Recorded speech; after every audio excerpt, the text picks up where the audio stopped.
Então, tem a palavra o doutor Valério Luiz de Oliveira Filho, para a sua manifestação. Essa operação são 15 minutos, né? Mas aqui, pela acusação, é só ele, né? Tem 15 minutos, portanto.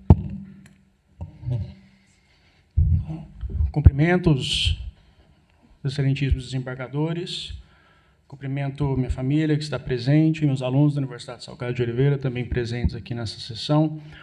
Peço desculpas pela velocidade que vou falar, os assuntos são muitos e são variados. Farei uma defesa de como o tribunal do júri do caso Valério Luiz correu de forma escorreita, me focando nas preliminares arguidas na apelação dos condenados. A primeira preliminar foi sobre uma audiência de justificação ocorrida em 2015, pretensamente sem nenhuma previsão legal. Aqui eu trago uma lista de artigos e dispositivos que autorizam a audiência que foi feita junto a Marcos Vinícius Pereira Xavier. O CPP, no artigo 282, parágrafo 3º, estipula que a oitiva da parte contrária deve acontecer antes da decretação de segregação cautelar. A LEP, em dispositivos que trata tanto de presos definitivos quanto provisórios, no artigo 118, inciso 1, parágrafo 2º, estipula a audiência com o condenado antes, nesse caso, da regressão de regime. O artigo 310 do CPP, que instituiu as audiências de custódia, claro, se refere a prisões em flagrante, mas isso é um cumprimento parcial de um dispositivo mais amplo, que é o artigo 9, item 3 do Pacto Internacional sobre Direitos Civis e Políticos, que diz: qualquer pessoa presa ou encarcerada em virtude de infração penal deverá ser conduzida sem demora à presença do juiz ou de outra autoridade habilitada por lei a exercer funções judiciais e terá o direito de ser julgada em prazo razoável ou de ser posta em liberdade. Isso está vigente no ordenamento jurídico brasileiro através do decreto 599 de 92. O CPC de aplicação subsidiária ao processo penal, no artigo 300, parágrafo 2º, prevê audiência de justificação antes de medidas cautelares, inclusive com possibilidade de arrolamento de testemunha. A LEP, no artigo 41, inciso 14, estabelece como direito do preso, mesmo provisório, direito de petição a qualquer autoridade. O CPP, no artigo 656, confere ao juiz o poder de mandar trazer o preso até sua presença, e aquele que não fizer, o seu detentor pode ter a prisão decretada caso não faça. E na lei de abuso de autoridade, o artigo 19 criminaliza aquele que impede o pleito de pessoa encarcerada chegar à autoridade judicial. Então, tinha mais do que fundamento legal a audiência de justificação feita no ano de 2015, assim como foi reconhecido por essa própria Câmara Criminal, no HC 52.115.72-30, pelo STJ, no recurso em habeas corpus 167077, e na exceção de suspeição 5185182-23. Lembre-se que, quando cientificados da ocorrência dessa audiência e da liberação do acusado, não interpuseram nenhum recurso em sentido estrito, nem apelação residual, então, consentiram com os efeitos dessa decisão, conforme a redação do artigo 572 do Código de Processo Penal. A defesa diz que o vídeo dessa audiência de justificação foi exaustivamente usado no Tribunal do Júri, nos debates, o que não é verdade. Não consta em ata essa circunstância, porque esse vídeo não foi usado, até porque não precisou. O Marcos Vinícius já era réu confesso, os elementos dos autos eram fartos. O único vídeo utilizado foi dele em delegacia para mostrar que ele não sofreu constrangimento nenhum quando do seu depoimento para os policiais. Sobre a preliminar do indeferimento da oitiva da delegada Adriana Ribeiro, em 2019, o juiz GCI repartiu o julgamento em 3, colocando um julgamento específico para o réu Ademar Figueiredo. Só que a fase do artigo 422 já tinha sido ultrapassada antes.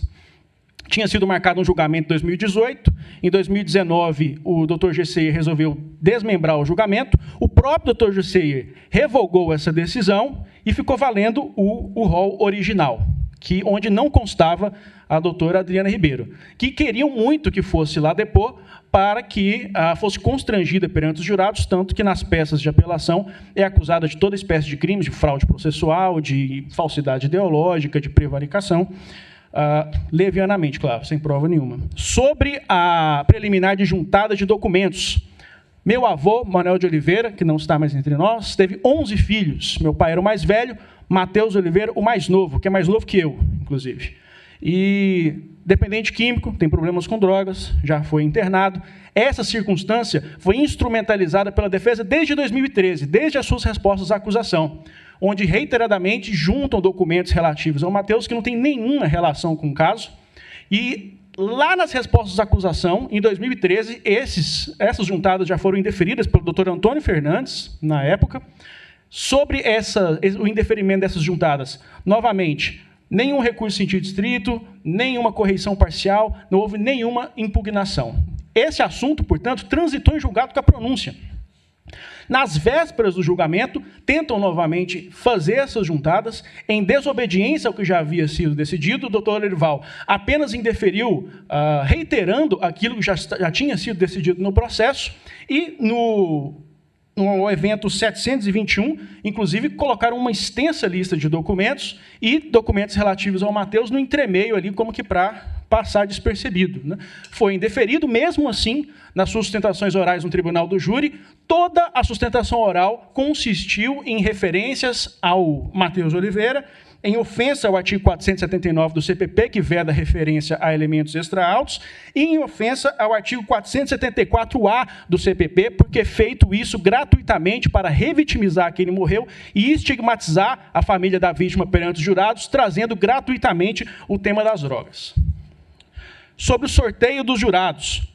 No evento de número 370, nós vemos que, no julgamento do qual 2 dos advogados de defesa abandonaram o plenário, em 2 de maio de 2022, eles já tinham avisado 1 semana antes na imprensa que abandonariam o plenário. Mas assim o fizeram e depois justificaram dizendo que o corpo de jurados era incompetente, que eram jurados relativos à 2ª vara do Tribunal do Júri e que tinham que ser jurados relativos à 4ª vara do Tribunal do Júri. O que não tem nenhum cabimento, porque os jurados, eles são vinculados à comarca. Competentes são os jurados selecionados, ali alistados pela comarca. Não existe essa vinculação entre varas. Mesmo assim, atendendo ao pleito da defesa, o doutor Lorival fez um novo sorteio de jurados, intimou os advogados a comparecerem à sessão de sorteio, que não compareceram, ou melhor, enviaram alguém anonimamente à sessão para ficar gravando escondido com o celular, numa atitude sombria, e foi publicado com antecedência do artigo 433, parágrafo 1º do CPP, tanto a lista de temporada quanto o edital de convocação. Não houve nenhuma impugnação à presença de nenhum jurado.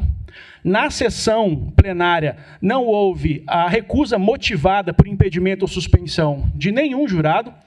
E a formação do conselho de sentença não é um ato unilateral do magistrado. Eu pego aqui a referência ao Rodrigo Faux e Ribeiro Surdi, na obra Manual do Tribunal do Júri, que é a melhor obra hoje em dia, né, nesse respeito. A formação do conselho de sentença é um ato conjunto do juiz presidente e das partes, de modo eles apelam agora contra a formação do conselho de sentença que eles participaram da formação, porque não se opuseram a nada.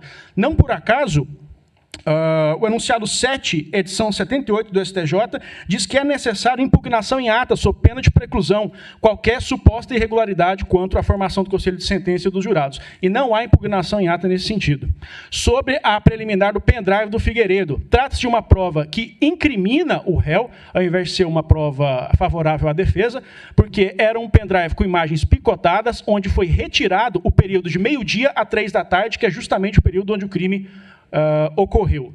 E esse pendrive não foi mencionado na resposta à acusação, não foi objeto do recurso de distrito contra a decisão de pronúncia, de forma que precluiu também com trânsito em julgado da pronúncia. Nenhuma diligência. Então, a preclusão está operada segundo o artigo 406, parágrafo 3º do CPP, 411, parágrafo 1º do CPP. Nem na fase do artigo 422 foi requerida qualquer diligência sobre esse pendrive, apenas na iminência do julgamento.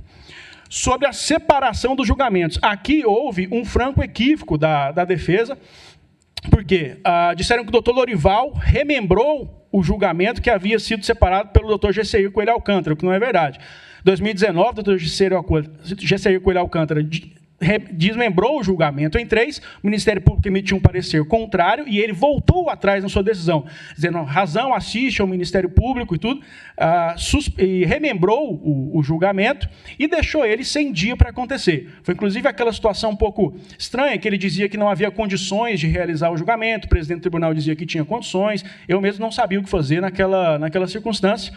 Posteriormente, o doutor Jusceí se deu por suspeito. O doutor Lorival o doutor Antônio Fernandes já tinha se dado por suspeito. O doutor Lorival entrou como substituto automático e marcou o julgamento. Foi apenas isso que aconteceu. E este remembramento foi atestado a sua regularidade por essa própria Câmara Criminal também, através da seção de suspeição 5185182-23, de relatoria do excelentíssimo desembargador Ivo Fávaro, que colocou 2 pontos. Primeiro, desmembramento de processo é faculdade do juiz, não é direito da parte, segundo o artigo 80 do CPP, e aquele desmembramento feria o artigo 469, parágrafo 2º do CPP, porque colocava o julgamento de partícipes na frente do julgamento de autores e coautores. Sobre interrogatório por videoconferência do Marcos Vinícius, a habeas corpus dessa própria Câmara, 5697-527-61, de relatoria do excelentíssimo desembargador Ivo. Quando o Marcos Vinícius foi condenado, ele recebeu um salvo-conduto desse HC, dizendo que nenhuma medida cautelar impedia ele de residir fora da comarca. Olha, então, se é assim, aplicável o artigo 185, parágrafo 2º, inciso 2 do CPP, que autoriza expressamente interrogatório por videoconferência em razão de circunstância pessoal do acusado, como tem sido feito em várias sessões do Tribunal do Júri dessa comarca. A defesa alega que os interrogatórios estavam sendo transmitidos pelo YouTube e, portanto, o Marcos poderia ter tido acesso ao interrogatório dos outros acusados. O que não é verdade, o juiz indeferiu o pedido de transmissão pelo canal do YouTube do Tribunal de Justiça e o doutor Lorival, na hora dos interrogatórios, mandou a imprensa sair, conforme está comprovado no evento número 805 dos autos digitais. Sobre a inquirição de Irismar, dizem que o juiz foi muito ríspido com o Irismar. Não, que o juiz, na inquirição do Irismar, levantou questões sobre o dinheiro do cartório do Maurício Sampaio para tentar indispô-lo com um corpo de jurados. Na verdade, quem trouxe esse assunto à baila foram os advogados de defesa para tentar constranger a testemunha. O Irismar trabalha no financeiro aqui deste Tribunal de Justiça, foi interventor do cartório, e os advogados de defesa ficavam perguntando para ele, quanto que você ganhou durante a intervenção? Quanto que você ganhou? Você conseguiu uma liminar de 10 milhões? E o juiz, portanto, apenas interveio para corrigir esse excesso de linguagem, preservar a dignidade da testemunha dentro dos poderes que são conferidos para ele pelo artigo 497 do CPP. Sobre a intervenção comentário do promotor de justiça durante a votação dos quesitos. O promotor de justiça não fez referência a seu cargo, não fez referência à pronúncia, não fez referência ao silêncio do réu, não fez referência a nada, apenas fez um comentário corriqueiro sobre o avançado da hora. Então, eu juntei farta jurisprudência do STJ nas contrarrazões, mostrando que a pretensão da defesa nesse sentido não encontra nenhuma guarida na jurisprudência dos tribunais superiores. Sobre a redação do quesito qualificador, aqui eu trago de novo o manual do Tribunal do Júri. A redação dos quesitos é conjunta entre as partes e o juiz-presidente. O artigo 482, parágrafo único, e 484 do CPP diz que o juiz, na hora que ele lê os quesitos, ele pergunta para as partes se tem algum acréscimo, alguma modificação a se fazer. Nada foi acrescentado, nada foi colocado naquela ocasião. Não por acaso, o STJ, no enunciado 10, edição 78, diz que irregularidades na quesitação devem ser arguídas ao juiz-presidente sob pena de preclusão, que foi o que aconteceu. Sobre a imparcialidade do juiz. Infelizmente, não vai ter tempo de eu colocar todas as circunstâncias sobre essa preliminar específica da imparcialidade do juiz, mas, durante o ano de 2022, a estratégia da defesa foi postergar o julgamento o quanto possível para tentar, nesse ínterim, fabricar a suspeição do juiz Lourival Machado. Eu vou citar apenas alguns pontos. Entraram com reclamação disciplinar no CNMP, dizendo que tinha sido pedida a prisão preventiva do Maurício Sampaio durante o Tribunal do Júri, o que não é verdade.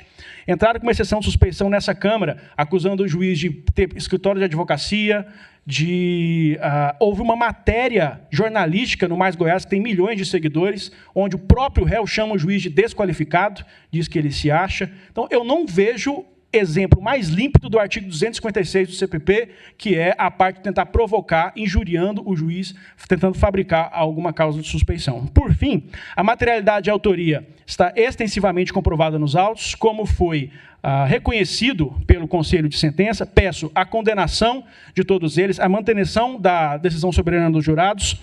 Peço o aumento das penas, conforme a apelação do MP assistente, que o réu da Silva seja submetido a novo julgamento, já que os jurados não podem absorver por clemência quando o crime é insuscetível de graça e anistia, que é o caso, segundo o recentíssimo entendimento do STF. Peço a declaração da perda do cargo do PM Ademar Figueiredo e quanto indenizatório mínimo para cada um dos réus. Muito obrigado.